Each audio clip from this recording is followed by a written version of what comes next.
굴러 들어온 돌이라는 제목으로 함께 은혜 나눌 말씀 사무엘상 17장 16절에서 27절 말씀입니다. 오늘부터 우리 첫째 주, 셋째 주일에는 시용준창단의 특별한 순서가 있습니다. 우리 특송으로 하나님께 이제 영광을 돌리실 텐데요. 우리 찬양 함께 하나님께 영광의 박수로 우리 맞이하며 찬양 듣고 말씀 있도록 하겠습니다. 찬양을 허락하신 하나님께 감사합니다.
감사합니다. 우리 찾으신 말씀 사무엘상 17절에서 17장 16에서 17절 제가 읽고 마지막 절 함께 읽도록 하겠습니다.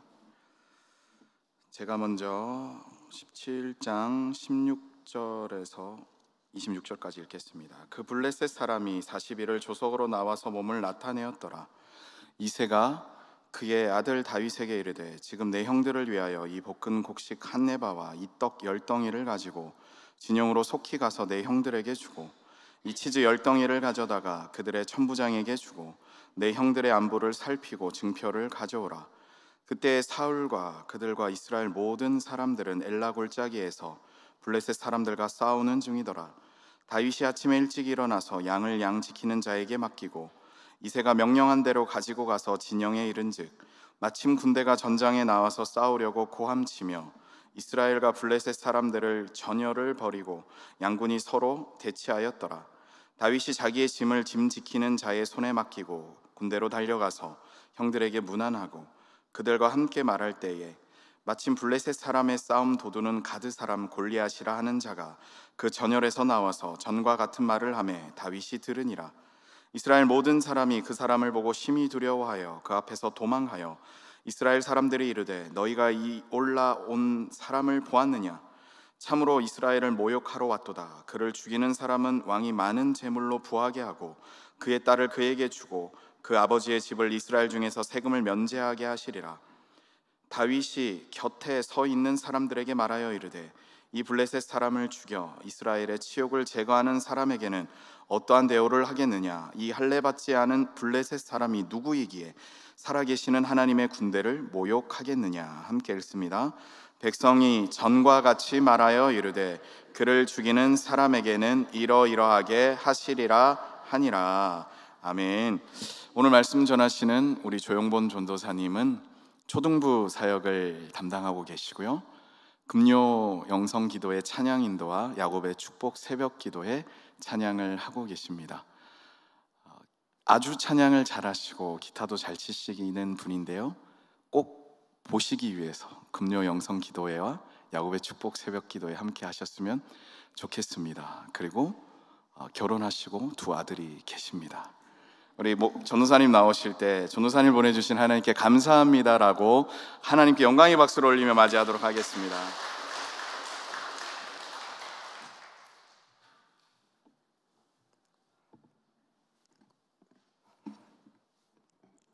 할렐루야.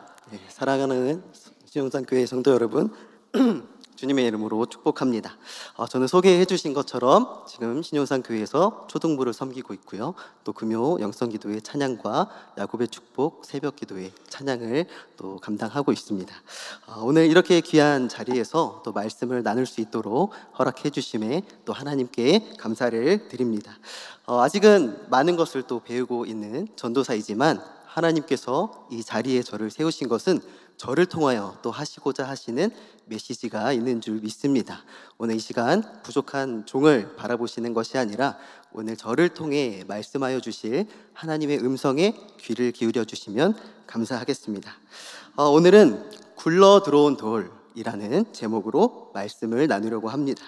굴러 들어온 돌이라는 말을 들으면 자동적으로 뒤에 말이 생각이 날 것 같습니다. 굴러 들어온 돌이 박힌 돌 뺀다 라는 속담이 생각나시죠? 우리에게 너무나 익숙한 속담입니다. 이 속담은 어떨 때 사용하나요? 원래의 자리를 지키고 있는 누군가의 자리를 낯선 사람이 나타나서 위협하거나 꿰찰 때 사용하는 속담입니다. 이 주객 전도의 상황에서 쓰이는 속담이죠. 오늘 우리가 함께 나누는 사무엘서 본문의 배경이 딱 이러한 상황 같습니다. 지금 본문의 상황은 우리가 잘 알고 있는 이 블레셋과의 전쟁, 더 자세히는 이 다윗과 골리앗의 내용이 배경이 되는데요, 현재 이스라엘 군대와 블레셋의 군대가 서로 대치 중에 있습니다. 블레셋의 대표로는 이 가드 사람이라 기록되어 있는 이 거인 골리앗이 나와서 이스라엘을 위협하고 있는 상황입니다. 16절 말씀, 본문 16절 말씀에 보면 블레셋 사람이 40일을 조석으로 나와서 몸을 나타내었더라 라고 기록되어 있습니다. 이 전쟁이, 이 거인 골리앗의 위협이 무려 40일 동안이나 지속되고 있음을 우리가 알 수 있죠. 아직까지 이스라엘 쪽에는 이 대표 주자가 나오지 않은 상황입니다. 그런데 전쟁이 시작된 지 꽤 오랜 시간이 지나자 누군가 전장에 나가 있는 자식들 걱정을 합니다. 전장에 나가 있는 세 사람, 엘리압과 아비나답과 삼마의 아버지이고 또 다윗의 아버지이기도 한 이새죠. 아들들이 걱정된 이새는 그들의 안부를 살피고 싶어 합니다. 그래서 전장에 나가지 않은 양을 치고 있던 다윗을 불러서 먹을 것을 챙겨서 형들의 안부를 살피고 오라고 심부름을 시킵니다. 그렇게 다윗은 아버지의 말씀에 순종하여 자신이 치던 양들은 다른 양 치는 자에게 맡기고 형들에게로, 그 전장 가운데로 향합니다. 전장에 도착한 다윗은 아버지께서 시키신 대로 형들에게 먹을 것을 전해주는데요, 다윗이 이 전장에 등장한 순간, 바로 이 순간이 굴러 들어온 돌이 박힌 돌을 빼내는 가장 결정적인 순간입니다. 이를 이해하기 위해서 지금 다윗이 전장에 나타났을 때의 상황을 조금 더 살펴보기 원합니다. 지금 전장은 블레셋과 이스라엘 군대가 40일을 대치 중에 있죠. 40일이라는 시간이 짧다면 짧은 시간일 수 있겠지만 같은 일이 반복되는 40일이라는 시간은 생각보다 긴 시간입니다. 저도 이스라엘 군인들처럼 이 전쟁에 참여한 것은 아니지만 이 나라의 부르심을 받아서 군 생활을 했습니다. 군대에 처음 가면 이 훈련병들을 훈련시키기 위해서 처음에 훈련소로 모두 보냅니다. 그 훈련소 기간이 4주, 40일에 조금 못 미치는 기간입니다. 훈련소에 처음 들어가면 분위기가 굉장히 살벌합니다. 훈련병들 기강을 잡겠다고 모자도 푹 눌러쓴 조교들이 나와가지고 아주 모질게 또 무섭게 대하죠. 자, 똑바로 앉습니다. 허리 펴니다. 조용히 합니다. 차렷, 열중, 쇼! 네. 제가 초등부 사역자다 보니까 연기 욕심이 있어가지고요. 놀라신 분들 죄송합니다. 지금 생각해보면 그 말들이 정말 별일 아닌데 그 당시에는 그 일들이 왜 이렇게 무섭고 떨리던지 마치 골리앗이 나타나서 위협을 하는 것처럼 느껴졌습니다. 그런 삶이 무려 한 달 동안 매일매일 반복됩니다. 그런데 이러한 일상이 처음에는 굉장히 무섭고 두렵고 빨리 끝나기를 바라지만 일주일, 아니 3일만 지나도 금방 익숙해집니다. 사람이 무서운 게 어떤 상황에도 금방 익숙해지더라고요. 그게 좋은 상황이든 나쁜 상황이든 말입니다. 이제는 오히려 조교들이 무섭게 안 하고 잠잠하고 아무 말이 없으면 이거 무슨 일 있는 거 아니야? 무슨 일 일어나는 거 아니야? 하고 불안해합니다. 그냥 늘 하던 대로 조교들이 나타나 무섭게 하고 소리를 지르는 것이 훈련병들에게는 평안입니다. 평안. 좋지 않은 상황이어도 익숙함이라는 이 반복된 일상이 만들어낸 이 거짓된 평안 가운데 거하게 되는 것이죠. 지금 이스라엘 군대의 모습이 마치 이 훈련병들의 모습과 같아 보입니다. 40일이 지나는 시간 동안 계속된 이 대치 상황, 골리앗이 계속해서 앞에 나와 모욕하지만 전면전은 일어나지 않는, 또 우리는 나설 수 없고 그들도 이전에 패배했던 기억으로 쉽게 나설 수 없는 이런 상황이 40일이나 지속되고 있으니 익숙해졌을 거라는 거예요. 골리앗이 매일 앞에 이렇게 나와서 소리를 지르고 위협을 하는 게 두렵고 무섭기는 한데 이 일이 반복되지 않으면 오히려 무슨 일이 일어나는 거 아니야? 하고 불안한 이 익숙함이 만들어낸 거짓된 평안 가운데 있었을 것입니다. 이를 어떻게 알 수 있냐면 지금 그들이 하는 말을 들어보면 이스라엘 군인들은 골리앗이 두려운 동시에 저 골리앗을 우리가 어떻게 물리칠지보다 누가 물리칠지 그리고 그에 대한 보상을 누가 가져갈지에 더 많은 관심을 기울이고 있음을 알 수 있습니다. 본문 25절에 보면 이스라엘 사람들이 이르되 너희가 이 올라온 사람을 보았느냐? 참으로 이스라엘을 모욕하러 왔도다. 그를 죽이는 사람은 왕이 많은 재물로 부하게 하고 그의 딸을 그에게 주고 그 아버지의 집을 이스라엘 중에서 세금을 면제하게 하시리라 라고 이스라엘 사람들은 말하고 있습니다. 이 기록된 말씀에 보면 골리앗이 행하는 일은 그들을 위협하고 죽이려 한다라는 것이 아니라 모욕한다 라는 한 문장으로 끝이 납니다. 그들에게 있어서 골리앗은 이제 목숨을 앗아갈 정도의 위협은 아니라는 말이죠. 반면에 현재 전장에 참여해 있는 그들에게 골리앗을 물리치는 대한 조건은 굉장한 조건이 아닐 수가 없습니다. 저 골리앗만 물리친다면 부자가 되는 것이고 또 왕의 딸을 아내로 맞아서 왕의 가문이 될 수 있는, 또 그 집안의 세금까지 면제받을 수 있는 그야말로 인생 역전 부귀 영화를 단번에 누릴 수가 있는 것이죠. 우리의 삶의 문제들을 생각해 본다면 이 조건은 골리앗에 대한 두려움까지도 삼켜버릴 만큼 혹할 만한 조건인 것 같습니다. 그런데도 이스라엘 군대 중에는 아직 나서는 자가 없습니다. 이러한 전장 가운데 다윗이 등장한 것이죠. 그리고 이스라엘 군대의 이러한 모습을 보며 다윗은 거룩한 분노를 느낍니다. 그러면서 하는 말이 26절입니다. 다윗이 곁에 서 있는 사람들에게 말하여 이르되 이 블레셋 사람을 죽여 이스라엘의 치욕을 제거하는 사람에게는 어떠한 대우를 하겠느냐? 이 할례받지 않은 블레셋 사람이 누구이기에 살아계시는 하나님의 군대를 모욕하겠느냐라고 말합니다. 다윗이 이러한 질문을 한 의도는 다윗이 그 보상에 관심이 가서 한 것이 아닙니다. 단번에 누릴 수 있는 인생 역전, 이 부귀 영화에 눈이 멀어 질문을 한 것이 아닙니다. 다윗의 질문의 의도는 저 블레셋 사람을 죽이면 어떤 보상을 해준다고요? 할례받지도 않은 저 사람이 뭐길래 지금 하나님의 군대를 모욕하고 있지 않습니까? 그런 보상이 뭐가 중요합니까? 라고 물어보는 겁니다. 그런데 이스라엘 군인들은 그 질문의 의도를 이해하지 못하고 27절에 이어서 백성이 전과 같이 말하여 이르되 그를 죽이는 사람에게는 이러이러하게 하시리라 하니라 라고 말합니다. 여전히 그 보상이 무엇인지에만 주목하고 있는 것이죠. 이러한 이스라엘 군대의 모습을 보면 그들은 어떻게 해야 이 상황을 해결할지, 저 골리앗을 어떻게 물리칠지에 대해 관심을 갖기보다 그 일을 해낸 자에 대한 보상에 대해 설명하느라 바빠 보입니다. 그것도 2번씩이나 이야기를 하고 있죠. 그들은 앞서 이야기했듯이 익숙함이 만들어낸 이 거짓된 평안 가운데 머물고 있는 것입니다. 이런 거짓된 평안은 지금 눈앞에 벌어지고 있는 전쟁 상황보다 더 무서운 것 같습니다.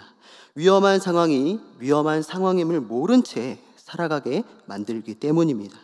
마치 하나님보다 우선이 되어버린 무언가를 계속해서 찾고 섬기고 있지만 그것이 너무나 익숙해져 버려서 우상숭배인지도 모른 채 살아가는 것과도 같습니다.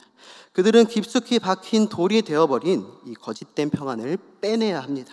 그 거짓된 평안을 깨트릴 굴러 들어온 돌이 바로 다윗인 것이죠. 그 굴러 들어온 돌은 이 세상의 법칙과는 다르게 움직입니다. 이 세상은 박힌 돌을 빼내기 위해서는 더 크고 더 단단한 돌을 가져오라고 합니다. 아니면 다른 도구를 사용해야 한다고 이야기합니다. 그래서 사울은 다윗이 골리앗 앞에 나가려는 그 순간에 다윗에게 맞지도 않는 자기의 갑옷을 입게 하고 자기의 무기를 들게 하죠. 세상은 이처럼 미련하고 어리석습니다. 하지만 복음은 다릅니다. 오직 만군의 여호와의 이름으로 나아갑니다. 어떤 문제도 해결할 수 있는, 이 세상의 그 어떤 것도 비교할 수 없고 이겨낼 수 없는 아주 강력하고 가치 있는 것이 바로 복음이기 때문이죠. 골리앗 앞에 나간 다윗은 결국 손에 든 물맷돌로, 아니 손에 든 복음으로, 만군의 여호와의 이름으로 골리앗을 단번에 물리칩니다. 그렇게 위험 가운데에도 부귀 영화에만 관심을 가지고 있던, 이 거짓된 평안 가운데 있던 이스라엘 군대에게 승리라는 하나님이 주시는 참 평안을 가져다 줍니다. 사랑하는 신용산교회 성도 여러분, 오늘 바라보고 있는 이 이스라엘 군대의 모습이 어떻게 느껴지십니까? 너무나도 세상적이어서 미련하고 어리석다고 생각되지는 않으신가요? 저는 그들이 그렇다고 생각했습니다. 그들이 미련하고 어리석다고 생각했습니다. 그런데요, 그런 생각이 들면서도 한편으로 부끄러웠던 것은 이 이스라엘 군대의 모습에 저의 모습이 보였습니다. 더 나아가 그들의 모습에 지금 이 시대를 살아가는 우리의 모습이 보였습니다. 왜냐하면 우리가 우리를 위해 십자가에 달려 피 흘려 돌아가신, 우리를 구원하신 예수 그리스도라는 복음을 굴러 들어온 돌처럼 취급을 하고 있기 때문입니다. 복음의 능력과 가치가 이제는 한없이 떨어져 바닥으로 곤두박질치고 있고, 복음을 부끄러워하는 시대가 되었고, 복음이 이제는 조롱거리가 되어버렸습니다. 제가 몇 년 전에 잠깐 회사 생활을 한 적이 있었습니다. 작은 규모의 회사였는데요, 이 회사를 다니니까 이제 점심시간이 되면 동료들과 이렇게 짝을 지어서 점심을 먹으러 갑니다. 그런데요, 요즘 식당에서 찾아보기 힘든 풍경이 있습니다. 뭔지 아시나요? 이 식기도 하는 사람들을 찾아보기가 좀 힘든 것 같습니다. 10년 전만 해도 식당에 가면 밥을 먹기 전에 이렇게 기도를 하는 사람들을 가끔 이렇게 볼 수가 있었던 것 같은데, 지금은 굉장히 드문 일이 된 것 같습니다. 그래서일까요? 이제 회사에서 밥을 먹으러 가면 저는 아주 드문 사람이 되었습니다. 밥이 나오고 식사를 하기 전에 혼자 눈을 감고 이렇게 기도를 했기 때문입니다. 그렇게 기도를 하고 눈을 딱 이렇게 떴는데 다들 저를 이상하게 쳐다보고 있는 겁니다. 네, 그 중에 상사 한 분이 지금 기도하신 거예요? 네. 아, 교회 다니시나 보네요? 네. 그랬더니 와, 나 밥 먹기 전에 기도하는 사람 처음 봐요. 네, 그렇게 얘기를 하더라고요. 우리 사장님도 교회 열심히 다니시는데 기도 안 하던데? 라고 네, 하더라고요. 뭐 이런 분위기였습니다. 그래서 식기도 한 번으로 저는 드문 사람이면서 동시에 아주 신실한 크리스찬이 되었습니다. 또 한 번은 회사에서 이제 다른 지역으로 발령을 받게 돼가지고 갔는데요. 이 새로운 사람들을 또 만나게 됐고 저는 또 똑같은 이 상황을 마주해야 했습니다. 그래도 이번엔 조금 편하게 이 어려운 상사들이랑 밥을 먹지 않아도 됐고 이 동료인 동생 동료와 밥을 먹게 됐습니다. 그렇게 또 저는 드문 일을 시작했죠. 밥 먹기 전에 기도를 또 했습니다. 그랬더니 그 동생 동료가 하는 말이 이랬습니다. 와, 형님 찐이시네요. 찐이라는 말 아시나요? 진짜 씨라고 이야기를 하는 겁니다. 오, 왜 뭐가 찐이야? 라고 그랬더니 형 진짜 기독교시네요. 제 친구들은 토요일 날 놀러 가자고 해도 다음 날 주일이라고 안 놀러 가는데 밥 먹기 전에 기도하는 사람은 형을 처음 봤다는 거예요. 네. 그러면서 와, 형님 찐이시네요 라고 이야기를 했습니다. 네, 식기도 한 번으로 또 저는 찐 크리스찬이 되었습니다. 이 이야기가 어떻게 들리시나요? 재밌게 들리시나요? 아니면 슬프게 들리시나요? 저는 지금 굉장히 슬픈 이야기를 해드린 것입니다. 왜냐하면 식기도 한 번으로 크리스찬이 구분되어지는 시대가 되어버렸기 때문이죠. 뭔가 엄청난 선행을 한 것도 아니고 제가 뭐 몇 억씩 기부를 한 것도 아니고 예수님의 이름을 전하면서 복음을 전한 것도 아닌데 이 몇십 초 안 되는 짧은 기도로 크리스찬을 구분하는 시대가 되어버렸다는 겁니다. 어쩌다 이런 시대가 되었을까요? 어떻게 하다가 복음이 이렇게 되어버렸을까요? 네, 우리가 그런 삶을 살아왔기 때문입니다. 교회를 다니면서 예수님을 믿는다고 말하면서 복음으로 살아내지 못하고 세상과 다를 바 없이 살아가니까 세상 사람들은 복음이 좋은 것인지 가치 있고 능력 있는 것인지 모를 수밖에 없는 것입니다.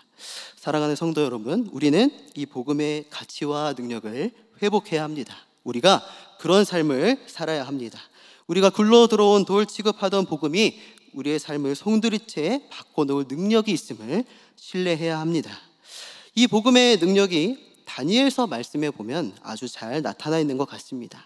다니엘 2장에 보면 당시 바벨론의 통치자였던 이 느부갓네살 왕이 꿈을 꾸는 장면이 나옵니다.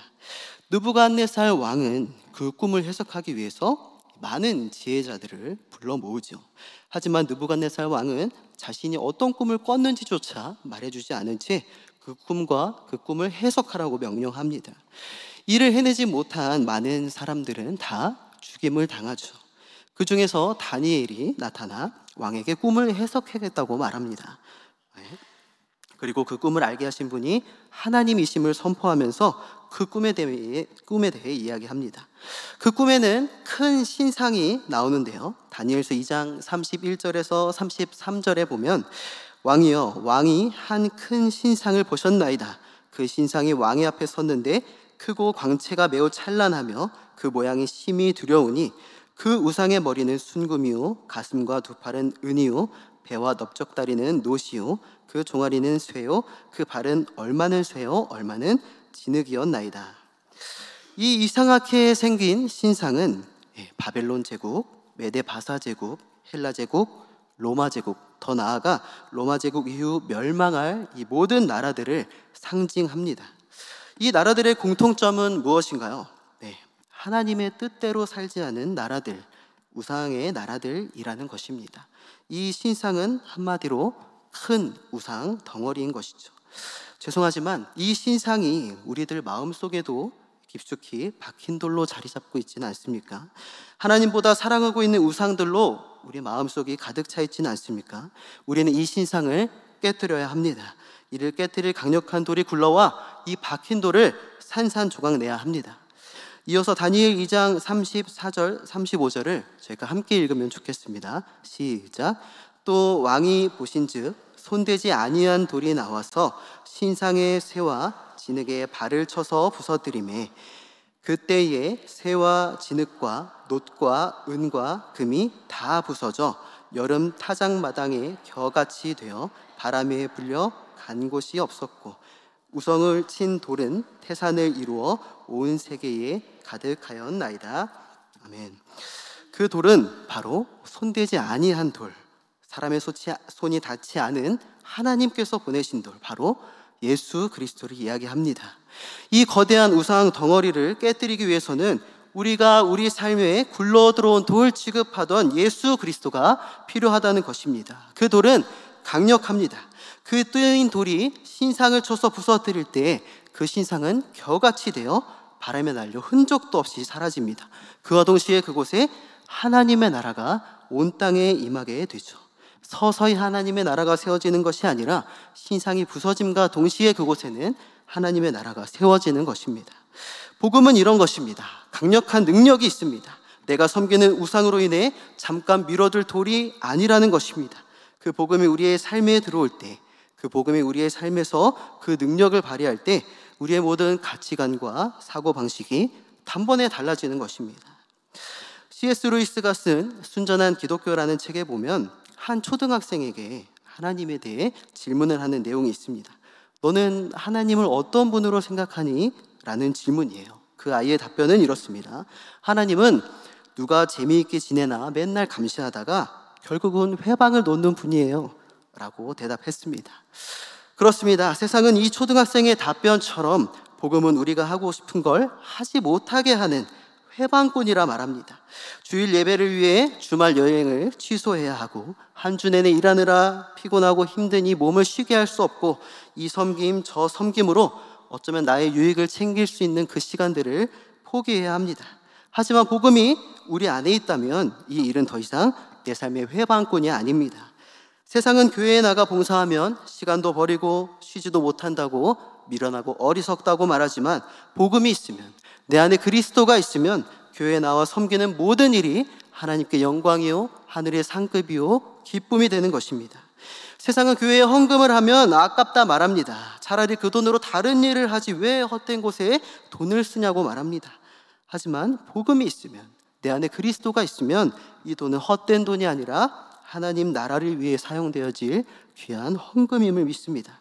사랑하는 신용산교회 성도 여러분, 우리 안에 이 복음이 회복되기를 간절히 소망합니다. 더 이상 세상이 주는 거짓된 평안 가운데 거하는 것이 아니라 하나님이 주시는 참 평안 가운데 거하기를 소망합니다. 할렐루야, 아멘. 말씀을 정리하겠습니다. 다윗은 거짓된 평안 가운데 있던 이스라엘 군인들에게 승리를 가져다 준 강력한 돌이었습니다. 느부갓네살 왕이 꿨던 꿈에 나오는 커다란 우상 덩어리 신상을 무너뜨린 것도 예수 그리스도를 상징하는 뜨인 돌이었습니다. 이것이 의미하는 바는 우리의 삶에 깊이 박혀있는 우상의 돌을 깨뜨릴 수 있는 것은 오직 예수 그리스도라는 복음의 돌이라는 것입니다. 아직도 이 돌을 가치 없다 말하며 능력 없다 말하며 잠시 밀어놓으셨다면 오늘 이 시간 그 복음이 나의 마음 중심에 깊이 박히기를 원하는, 또한 그로 인해 나의 삶이 송두리째 변해서 복음으로 살아가는 삶이 되기를 원하는 우리 모두가 되기를 간절히 소망하고 축복합니다. 우리 이 마음 가지고 함께 기도하기 원합니다. 하나님 아버지, 제 안에 굴러들어온 돌이라 여겼던 복음이 회복되게 해주세요. 그로 인해 그 복음이 내 안에 깊이 박힌 우상을 깨뜨리고 하나님이 허락하신 승리의 삶으로 나아가게 해달라고 우리 시간 간절한 마음으로 함께 기도하시겠습니다. 하나님 아버지, 감사를 드립니다. 아버지, 이 시간 말씀을 통하여서 우리가 굴러들어온 돌이라 취급하였던 그 복음에 대해서 다시 한번 나누었습니다. 그 복음이 내 안에 들어왔을 때 아버지, 나의 삶은 완전히 변한 줄 믿습니다. 이 세상의 가치관대로 살아가지 않고 이 세상의 사고방식대로 살아가는 것이 아니라 오직 그 복음으로 말미암아, 그 복음의 능력으로 말미암아